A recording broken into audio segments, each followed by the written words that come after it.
Este vídeo está dedicado a un coche incomprendido, marginado, incluso por la propia Peugeot, a menudo olvidado y cuyo chasis doblé. Sí, descuadré sin darme un golpe ni tener un accidente. Os voy a contar todo eso, una historia olvidada, una anécdota ocultada y además a daros un buen consejo. ¿Se le puede pedir más a un vídeo? Desde el Museo de las 24 Horas de Le Mans, bienvenidos a Garaje Hermético. Enciérrate con nosotros.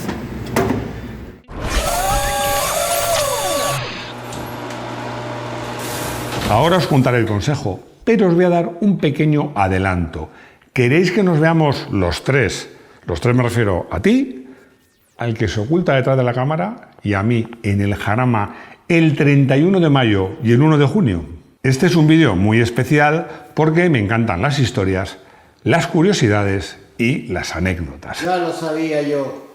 ¿Qué sería de Garaje Hermético sin las anécdotas de Garaje Hermético? Y este vídeo tiene todo eso, incluida la anécdota de cómo doblé el chasis de un Peugeot 309 sin que, por supuesto, me diese un golpe o un accidente.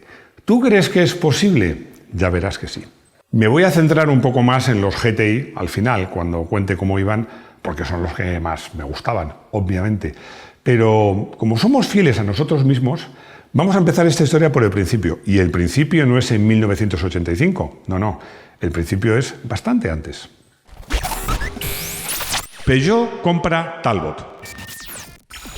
Si te interesa este tema, hicimos un vídeo titulado literalmente Historia de Talbot. Menudo lío. Es verdad, menudo lío. Donde te contamos todo el follón de la historia de esta marca con detalle. Y es que esta marca originariamente, hablo de Talbot, era inglesa y el nombre procede de la aristocracia, nada menos que del conde de Shrewsbury y Talbot. No sé si lo he pronunciado bien, pero bueno, si no lo tenéis en el texto descriptivo. Luego, esta marca, Talbot, pasa a ser propiedad de la norteamericana Chrysler. Y Chrysler colaboraba ya con Peugeot. Y finalmente, Chrysler vende toda la división europea a Peugeot. Te recuerdo que para liarlo todo, todavía más si es que es posible, Peugeot ya en 1976 había comprado una participación mayoritaria en la marca francesa que todos conocemos, que es Citroën. Es un barullo tremendo que contamos con todo detalle en ese vídeo, así que nos vamos directamente a 1978, cuando Peugeot compra la marca Talbot y comienza a utilizar su tecnología, sobre todo en modelos con tracción delantera, y cambia el nombre y utiliza la denominación Simca. O debería decir Simca. Es que la M y la N no son iguales. La M y la N no, pero bueno, yo digo Simca y seguro que todos vosotros también. Aquí en España la marca Simca, con N o con M da igual, pues se cambia por la marca Talbot. Bueno, aquí en España y en otros muchos mercados, pero en español entre ellos. Además había que renovar los Talbot Horizon y se arranca bajo la denominación de Talbot y bajo el paraguas técnico de Talbot un nuevo proyecto que se denominó Prototipo C28. Los ingenieros, muchos de ellos de Talbot, empiezan a trabajar en ese coche que iba a suceder al Horizon, por supuesto con tracción delantera, estética más actual, suspensiones más refinadas, aunque iba a utilizar los mismos motores. Pero se ve que en Peugeot le gustan los líos. Y empieza a haber cambios. ¿Por qué? Bueno, todo por dinero. Pero antes de seguir... Sí, cuéntame, que estoy en ascuas. Os cuento. Sabéis que el circuito de Madrid Jarama Race es para mí como mi casa. No es un circuito, es una verdadera catedral del motor muy cerca de Madrid. Voy siempre que puedo, pero hay un evento que nunca me pierdo, el Jarama Classic, que ha llegado a su 8ª edición. No es un evento de motor. Mejor dicho, no es un evento solo del motor. Es cierto que podrás ver más de 300 coches entre clásicos y supercars, como AMG, Ferrari, Porsche o McLaren, enfrentándose en espectaculares carreras. Pero no solo es un evento de motor, porque es mucho más.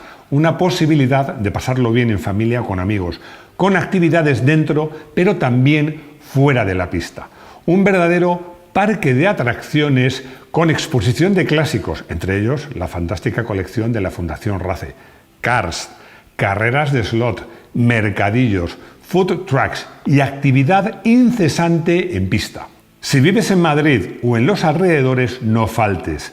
Y ahí estaremos Rodrigo y yo para saludarte y charlar un rato. Recuerda, 31 de mayo y 1 de junio en el circuito de Madrid Jarama Race. Toda la info y venta de entradas la tienes aquí, aparece en pantalla, jarama.org. Nos vemos. Volvamos a nuestra historia. 7 millones de euros. Ya en 1980, en Europa y en otros países, la ecología comenzaba a rendir réditos políticos en forma de votos. Así que el gobierno francés aprueba una serie de ayuda para las marcas destinadas a que hiciesen coches más económicos de consumo y, por tanto, más ecológicos. Y Peugeot, gracias al VERA, que es el acrónimo de, esto lo tengo que decir en francés, Véhicule Économe de Recherche Appliquée, consigue una subvención de 7 millones de euros, que no está nada mal. Así que nacen, más o menos a un tiempo, un prototipo que estaba basado en una evolución del Peugeot 305 y otro sobre una plataforma que se había concebido como un nuevo desarrollo. Todo se empieza a liar un poco, todo se empieza a liar. Ambos compartían un diseño que buscaba una aerodinámica muy eficiente de cara, como os digo, a reducir el consumo. Pero no había tantas cosas en común. Llega el Talbot Arizona. Aún así, se llega a un punto de encuentro con estos dos proyectos. Primero en el prototipo que se llamaba Peugeot Vera Plus, presentado en 1982, que a su vez evoluciona a un prototipo que se llamaba Vera Profil de 1985, con un motor diésel de 1,8 litros, muy poco potente, 50 caballos, con inyección directa, que era muy novedoso para la época y que anunciaba un consumo de 2,7 litros a los 100. Una cifra que ellos no sé si se la creían, pero esta de motor yo creo que ninguno se la creyó. Mientras tanto, los responsables de la marca trabajan para buscar un nombre atractivo para este nuevo coche, que, bueno, el prototipo era Peugeot, pero sí va a ser Talbot, y deciden llamarlo Talbot Arizona. Un nombre que a mí no me parece feo, aunque quizás, tal vez un poquito yankee. ¿Y quién iba a diseñar ese coche?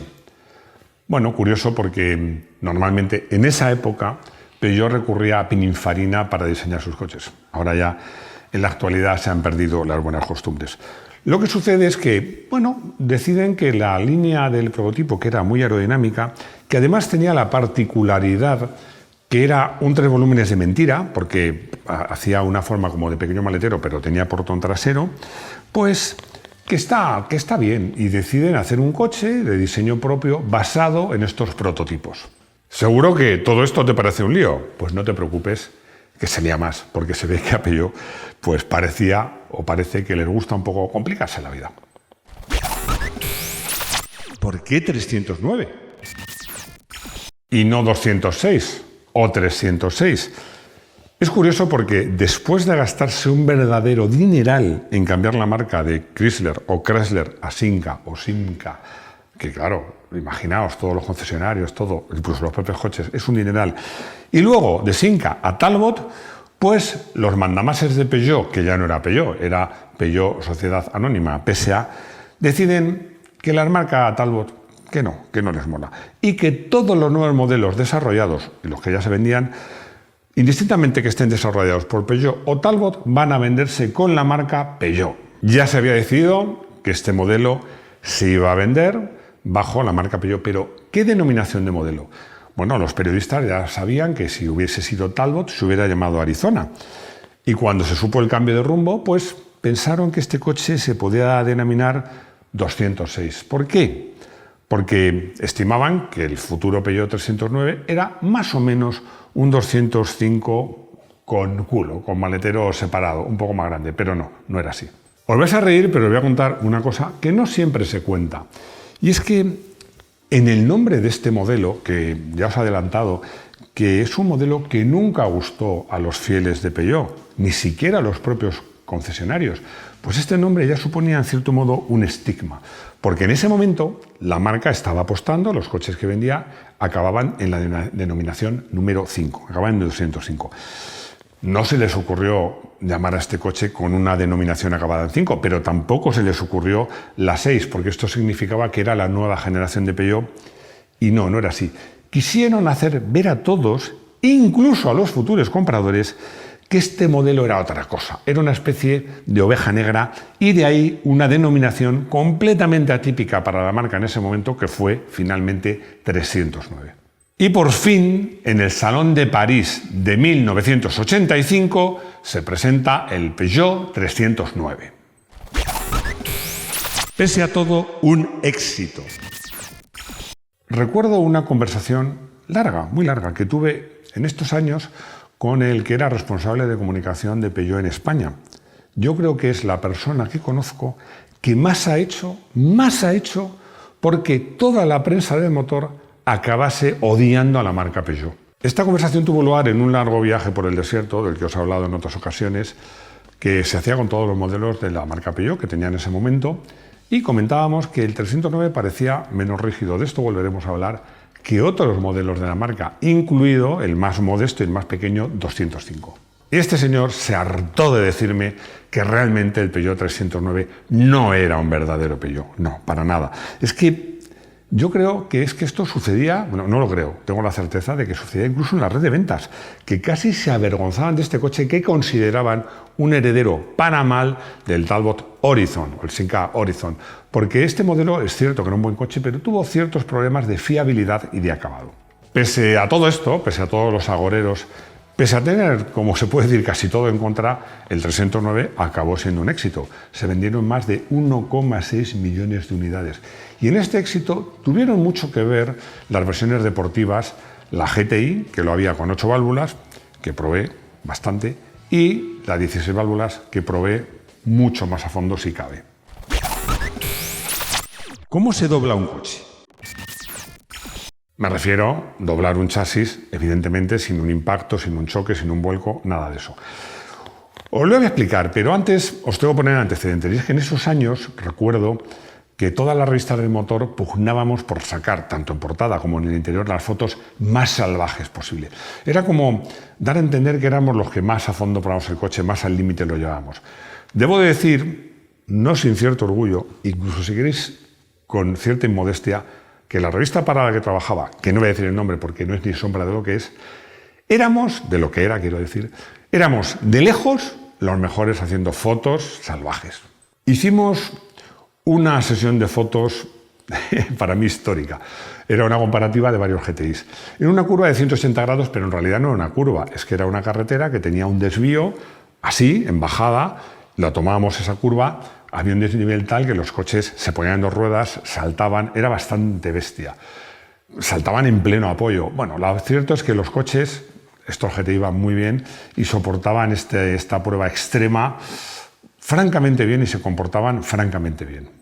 Y el 309 me sorprendió porque os diría que fue de los mejores. Me sorprendió por su progresividad, por su estabilidad, aunque los aterrizajes, porque hacemos siempre, cuando haces fotos, haces varias tomas, sobre todo en uno, sonó como un crujido que a mí dije, ¿qué ha pasado? Pero bueno, el coche funcionaba, iba todo bien, pero costaba abrir la puerta del conductor. Bueno, no le di importancia, pero cuando llegamos a la redacción vi que no solo la puerta del conductor, sino que todas las puertas costaba abrirlas. Me fijé, el maletero costaba abrirlo y me di cuenta que la tapa del maletero, si lo comparaba con el bastidor, con el chasis, había por un sitio que estaba más distanciada que otro. El chasis, en uno de esos aterrizajes, o en la suma de todos, se había retorcido, se había doblado. Confieso que la prueba, eso no le va a hacer ningún propietario. Como mucho alguien que corre en rallies, y si corre rallies, iba a reforzar el coche y a ponerle unas barras. Así que es cierto que la rigidez del bastidor era peor que la de sus rivales, y es lo que dije en la prueba, que se notaba que la rigidez era un poco menor. De hecho, hasta donde yo sé, porque lo investigué, jamás ni un solo usuario se quejó de esto. Buen coche, mejor motor. Como os decía, cuando os cuente cómo iba el coche, me voy a centrar en los GTI, que eran los más notables. Todos, el 8 y el 16 válvulas. El 8 válvulas llevaba un motor de 2 litros, bueno, 1905, de 8 válvulas, y que tenía, como os digo, exactamente 1905 centímetros cúbicos, que era un motor XU que daba inicialmente 130 caballos, digo inicialmente porque al principio no llevaba catalizador, y luego con el catalizador pasaron a ser 122. Desde luego el motor no era tan rotundo como la referencia de la categoría de esos tiempos, que por supuesto ya sabéis que era el motor Opel de 2 litros. Pero era casi igual de rotundo y a cambio era bastante más suave y refinado. Sobre todo en la versión no catalizada. La versión catalizada iba claramente mejor, porque convertía el 309 en una opción a considerar, porque a lo mejor no era de los más rígidos, pero sí era de los más ligeros de su categoría. El GTI 16 válvulas era un gran coche. Además, a diferencia del Citroën ZX, que empezó llevando motores que no iban del todo bien, este coche llevó desde el primer momento un motor bueno que ofrecía 160 caballos sin catalizar y 148 catalizado. La verdad es que no sé el motivo, pero estos motores sufrían más con el catalizador que otros, por ejemplo los de Opel. La historia se repite un poco. La versión de 160 caballos a lo mejor no era tan rotunda como el motor de Opel, pero desde luego era más refinado y era un motor muy agradable, era un motor excelente. En el caso del catalizado, como os digo, perdía más el motor de Peugeot que el de Opel, eso es algo curioso. Y ya sabéis que el de Opel catalizado anunciaba 150 caballos, que es que prácticamente seguía dando 160, pero Peugeot no. El motor de Peugeot prometía menos y daba menos caballos y se notaba. Conclusión.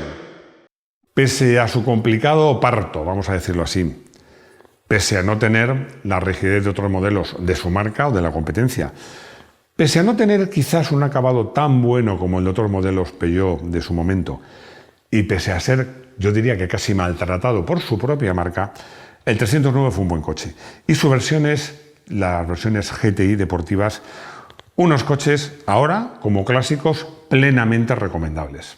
Además, con una ventaja, que se encuentran con un precio en general más competitivo que otros GTI de la época. Yo creo que son una buena inversión, porque yo creo que van a subir, y sobre todo una inversión muy divertida. Coche del día. No puede ser otro que un Peugeot 309 GTI 16 válvulas, por supuesto en la versión sin catalizar. Porque este coche parece mentira lo que mejora un coche cuando le pones unas ruedas buenas, más anchas, una suspensión algo rebajada. Este coche se había rebajado sobre todo detrás, un pequeño spoiler de un color bonito, que en este caso solía ser rojo. A mí me gusta mucho rojo, una especie, yo diría que no es un azul Francia porque es más oscuro y metalizado, pero precioso. Era un coche de prestaciones notables, pero es que hoy día sigue siendo un coche de prestaciones muy notables. Era un coche que medía muy poquito más de 4 metros de largo y no llegaba a la tonelada de peso. Las versiones más equipadas lo llegaban a sobrepasar, pero por 20 o 30 kilos. Y es que con tan poco peso, 160 caballos cunden mucho. Consultorio. Arturo quiere saber cuál de estos dos hermanos, se refiere al Citroën ZX 16 válvulas y al Peugeot 309 GTI 16 válvulas, a mejor. La respuesta yo lo tengo claro. Si hablamos del último ZX, que insisto mucho en esto, el que lleva el motor XU10, pero de 163 caballos, para mí es mejor el Citroën. Yo creo que gracias, entre otras cosas, a que la suspensión trasera del Citroën es claramente más sofisticada y mejor que la del Peugeot. ¿También era un coche muy estable el Peugeot? Sí, pero el Citroën iba claramente mejor y más progresivo y el motor era prácticamente equivalente. Ignacio me confiesa que tiene mucho cariño a los Talbot y me pregunta si creo que alguna vez volverá a la marca. Yo te voy a dar una respuesta que en el fondo es otra pregunta. A lo mejor vuelve, pero ¿crees que es mejor que vuelva Talbot si, por ejemplo, va a volver como ha vuelto MG? Estos vídeos me gustan, donde contamos estas cosas como por qué 309, anécdotas, cosas así. Bueno, y además donde os hablo de que tendremos la oportunidad de vernos en el Jarama. A ver si os animáis. Muchas gracias por estar ahí, gracias por vuestros comentarios, vuestros likes, por suscribiros, por compartir, por haceros miembros y ayudarnos. Y sobre todo espero veros de nuevo aquí, en nuestro garaje hermético. Hasta pronto.